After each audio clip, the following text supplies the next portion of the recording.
Bonjour et bienvenue dans une toute nouvelle vidéo de la chaîne YouTube de la boutique en ligne Loupation. Aujourd'hui, je vous propose de réaliser ce joli petit ensemble qui vous sera présenté sous forme de kit. Je vous en dis plus. Ce kit se compose de 5 pièces. À l'intérieur, vous trouverez un fond en bois de 32 par 22 cm qui vous servira de fond pour le plateau. 2 petites bases rondes en bois qui nous serviront pour faire nos dessous de tasse, une petite étiquette simili-cuir et un tricoton de couleur au choix. Ce kit vous est proposé à la vente sur notre site www.loupation.com à moins de 10 €.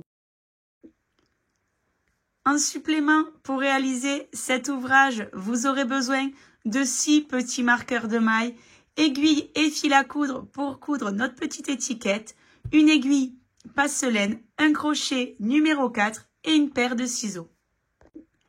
Pour réaliser ce set, je n'ai pas utilisé l'entièreté de la bobine de tricoton.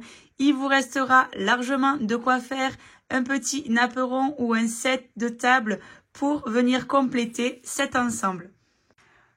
Pour débuter ce set, on va commencer par la base rectangulaire. Donc, on va se munir du crochet numéro 4 et de notre tricoton. Pour tout notre set, on va faire quelque chose de très simple. On va faire que des mailles serrées sur tout le tour de notre base. Les seules augmentations qu'on fera, ça sera sur les 4 coins, mais c'est quelque chose de très accessible et de très simple à faire. Aucune complication. Pour commencer, on va venir faire un nœud coulant. Je fais passer le fil sur mes 2 doigts. Je forme un petit croisement. J'ai une petite boucle. Je prends cette boucle, je la ramène sur le fil le plus long que je passe au travers de la boucle. J'ai mon nœud coulant. Maintenant, je prends ma base. J'insère le crochet à l'intérieur du trou de ma base, peu importe lequel. Je pose mon fil sur le crochet comme ceci et je le ramène tout simplement à l'intérieur de la base. Je vais venir faire un jeté autour de mon crochet comme cela et je vais venir ramener ce fil à l'intérieur de mon nœud coulant. Pour tous les autres trous, on va faire pareil. Alors tout d'abord, bien penser à venir tendre le fil pendant qu'on travaille le petit derrière l'ouvrage bien plaqué pour qu'on puisse le cacher à l'intérieur à chaque fois qu'on va venir faire des mailles dans les trous. Alors, pour le second trou, c'est très simple. Je vais venir, pareil, passer mon crochet à l'intérieur, ramener mon fil dans ce trou, un jeté et je passe dans mes 2 mailles. Je fais tout simplement une maille serrée. Pour ramener le fil plus facilement dans le trou, on va ramener le crochet et le fil dans ce sens. Pas comme ceci, comme cela. Ça sera plus simple. Au moins, le fil ne se détachera pas du crochet. Je continue avec le trou suivant. Je passe mon fil dans le trou. Je pose mon fil sur le crochet. Je le ramène à l'intérieur. Je fais un jeté et je passe à l'intérieur de mes 2 mailles. Ainsi de suite. C'est vraiment très simple. Le crochet à l'intérieur. Je ramène mon fil, je tourne autour et je passe dans les 2 mailles. Le crochet à l'intérieur, je ramène mon fil, je tourne autour de mon crochet et je ramène dans les 2 mailles. Je passe mon crochet à l'intérieur, je ramène mon fil, je passe mon fil sur le crochet et je ramène dans les 2 mailles. Ainsi de suite et on se retrouve donc dans l'angle.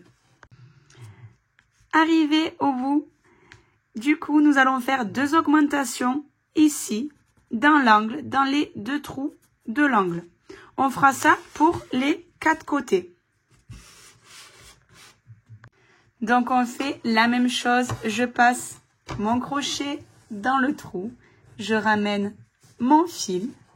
Un jeté, je passe autour de mes 2 mailles et je refais ça une 2e fois dans le même trou. Je ramène mon fil, et je fais ma deuxième maille serrée.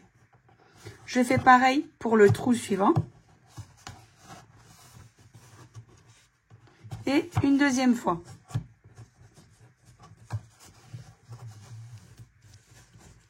Et on repart sur des mailles serrées.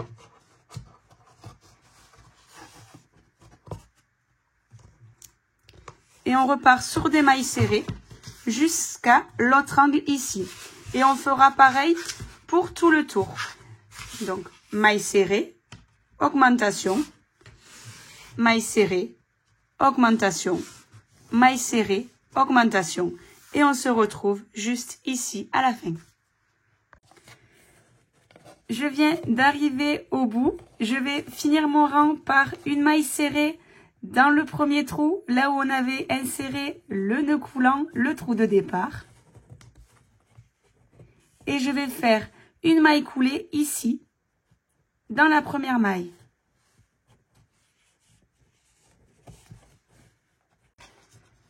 Pour ce second rang, on va commencer par une maille en l'air. Donc, je fais un jeté, je passe mon fil à l'intérieur de la boucle et on va faire une répétition de mailles serrées tout le tour dans le brin arrière des mailles précédentes. Donc, j'insère mon crochet ici, dans la première maille, un jeté et je ramène mon fil et je passe au travers des deux boucles. Je viens marquer ma première maille avec un marqueur de maille. Et je continue comme ça tout le tour. Je viens faire une répétition de mailles serrées dans le brin arrière tout autour de ma base. On va se retrouver au bout ici pour fermer ce rang. Je viens donc d'arriver au bout de mon rang. Je vais faire ma dernière maille serrée. Et je vais venir faire une maille coulée à l'endroit où on a placé le marqueur. Comme ceci. Maintenant, ce qu'on va faire avant de continuer, on va venir prendre notre base, la retourner. Et on va venir lever les côtés. C'est-à-dire qu'on va venir travailler comme ça en tirant. Et il faut que le petit trait là que vous voyez du brin arrière qu'on a fait précédemment soit sur le, je sais pas si vous voyez bien, sur le bord ici. Donc il faut qu'il soit au-dessus du bord en bois. Et on va faire ça tout le tour. On va venir tirer notre travail vers l'intérieur.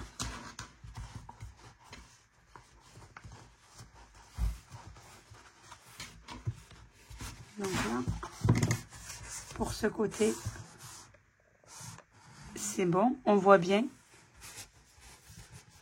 Voilà. Donc on va venir lever, je vous montre dans le sens derrière. Voilà. Donc là, ce côté-là, je ne l'ai pas encore fait. On voit bien qu'il est encore à plat. Et là, vous voyez, on l'a bien retourné. Et on continue tout le tour de notre ouvrage. Voilà, mon ouvrage est bien retourné. J'ai bien tout mon contour au-dessus de la base. Et on va entamer le prochain rang. Pour ce prochain rang, on va commencer par une maille en l'air. Et on va venir piquer ici, dans le cœur de la maille. Donc à l'intérieur ici. À tous ces endroits-là, on va venir piquer dans le cœur de la maille. Pour que vous puissiez voir le point jersey de plus près, j'ai fait un petit échantillon.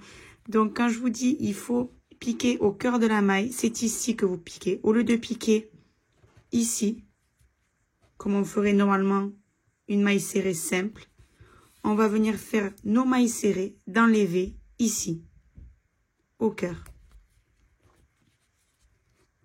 Et on va faire ça sur le bord de notre plateau.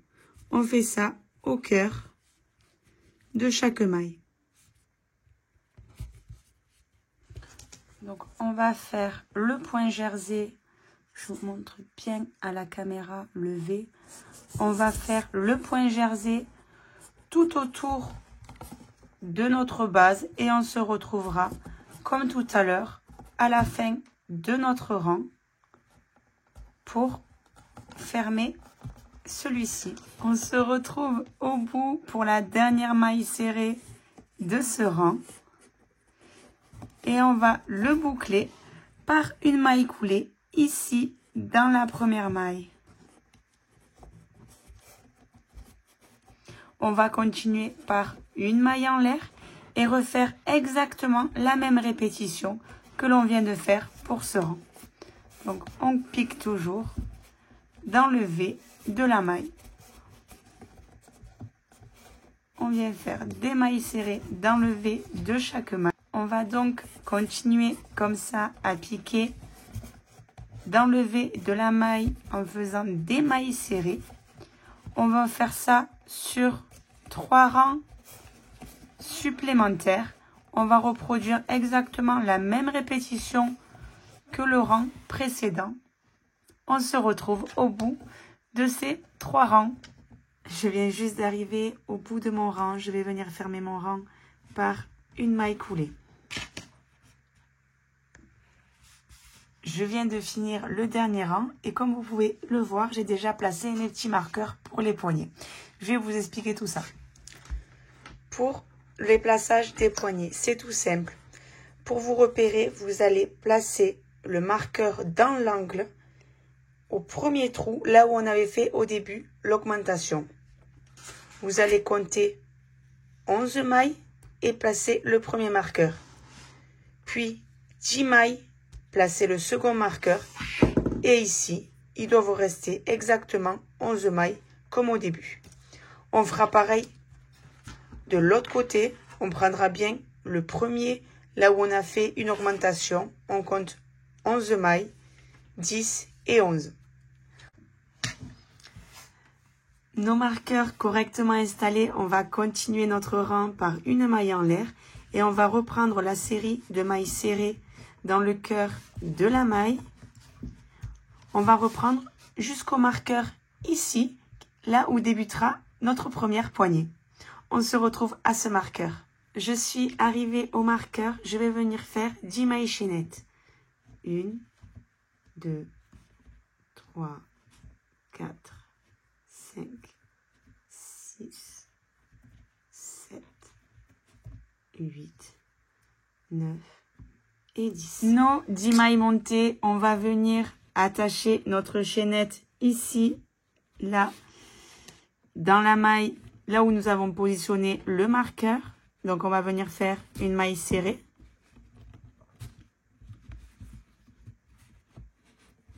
On va bien tirer. Et on va venir faire une seconde maille serrée pour bien que ça tienne. Comme ceci. Une fois nos 2 mailles serrées faites, j'ai donc retiré mon marqueur. Je vais venir tourner mon plateau dans l'autre sens. J'ai donc tourné mon plateau. Je vais venir faire 20 mailles serrées sur ma chaînette. C'est parti. Donc, je passe mon crochet ici, en dessous de ma poignée. Je ramène mon fil, un jeté, et je passe au travers des 2 mailles. Je continue. 2, 3, 4, 5, 6, 7, 8, 9, 10, 11, 12, 13, 14, 15, 16, 17, 18, 19 et ma 20e maille. Là, je vais venir structurer. Hop, hop. Là, je vais venir structurer tout simplement ma poignée en écartant mes mailles.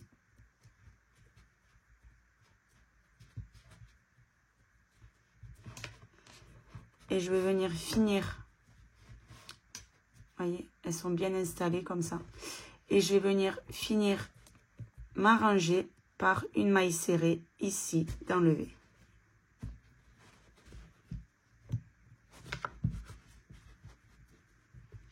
Je vais en faire une deuxième pour que ça soit bien solide. Et je vais repartir dans l'autre sens. Je retourne mon plateau et je vais venir faire encore une série de 20 mailles serrées autour. 1, 2, 3, 4, 5, 6, 7, 8, 9, 10, 11, 12, 13, 14, 15, 16, 17, 18, 19 et la 20e. On va venir comme tout à l'heure travailler notre poignet, bien placer nos mailles comme ceci.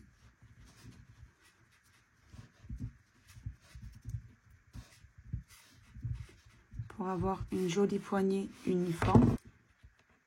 Et on va finir ce rang par une double maille serrée ici dans le cœur de la maille. Donc 1 et 2 mailles serrées. Voilà. Notre poignet est maintenant réalisé. On va continuer notre série de mailles serrées tout autour du plateau jusqu'au prochain marqueur. On viendra renouveler la même chose qu'on vient de faire ici de l'autre côté et on se retrouve au bout, au départ. Je suis arrivée au bout de mon plateau. Je vais venir fermer par une maille coulée et je vais venir couper mon fil comme ceci. J'ai pris mon aiguille passe-laine, j'ai passé mon fil à l'intérieur et je vais venir cacher les petits fils ici derrière les mailles.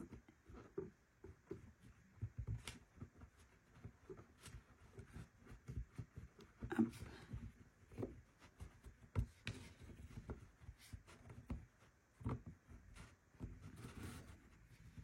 Pour avoir une finition plus que parfaite.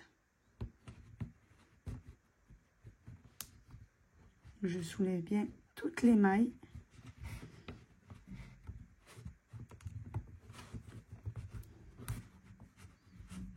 Voilà.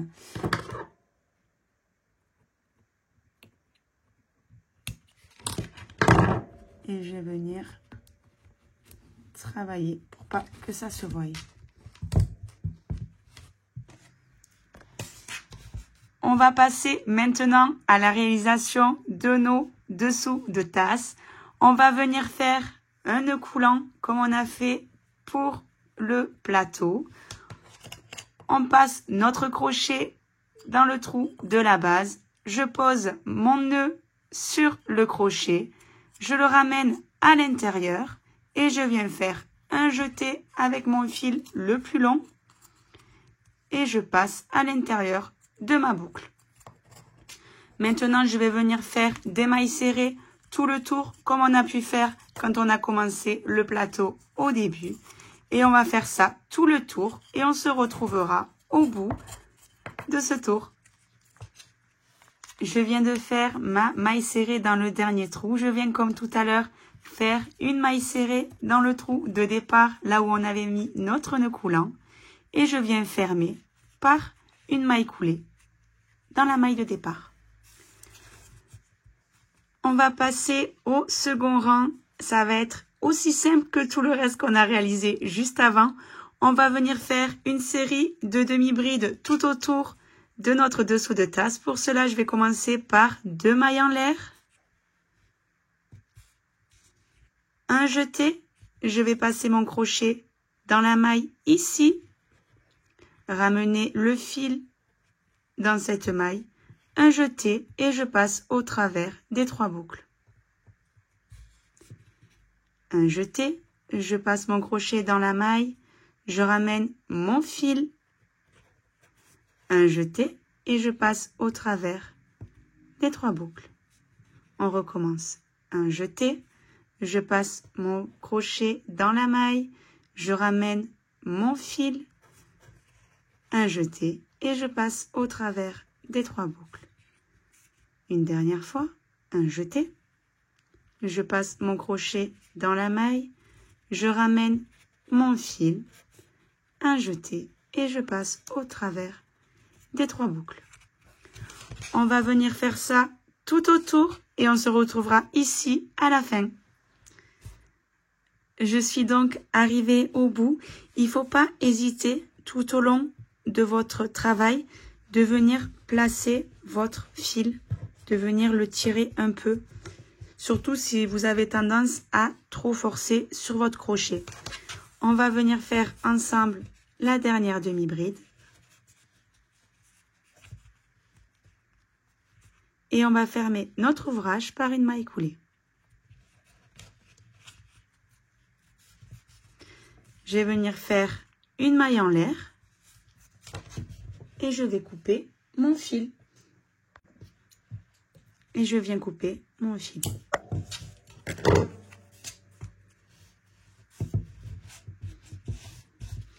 On va faire comme tout à l'heure.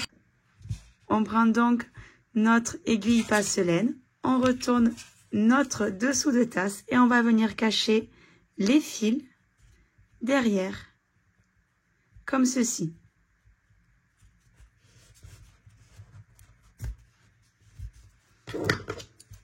Et je vais couper le bout.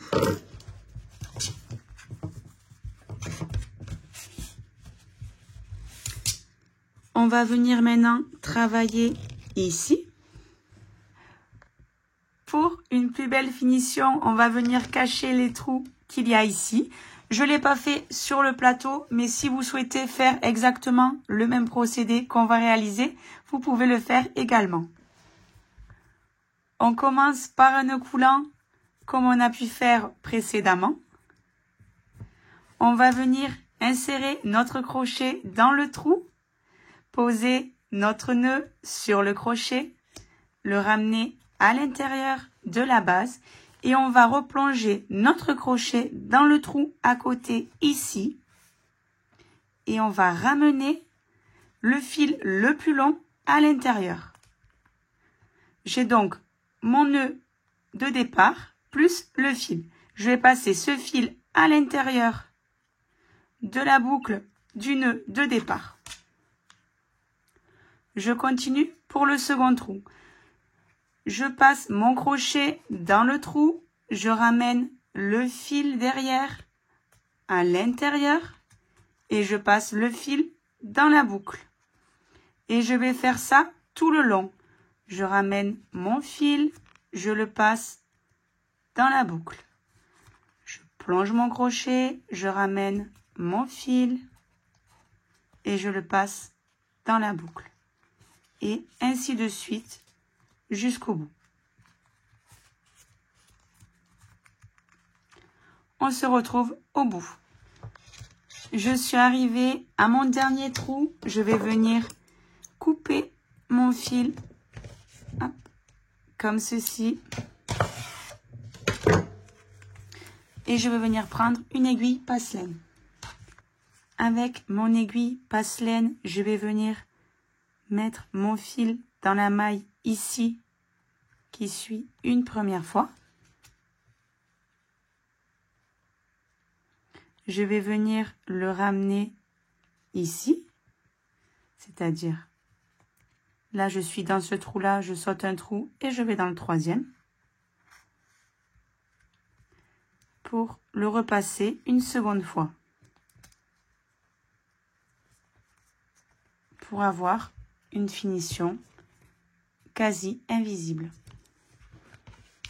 Je vais venir maintenant cacher le fil derrière dans les mailles.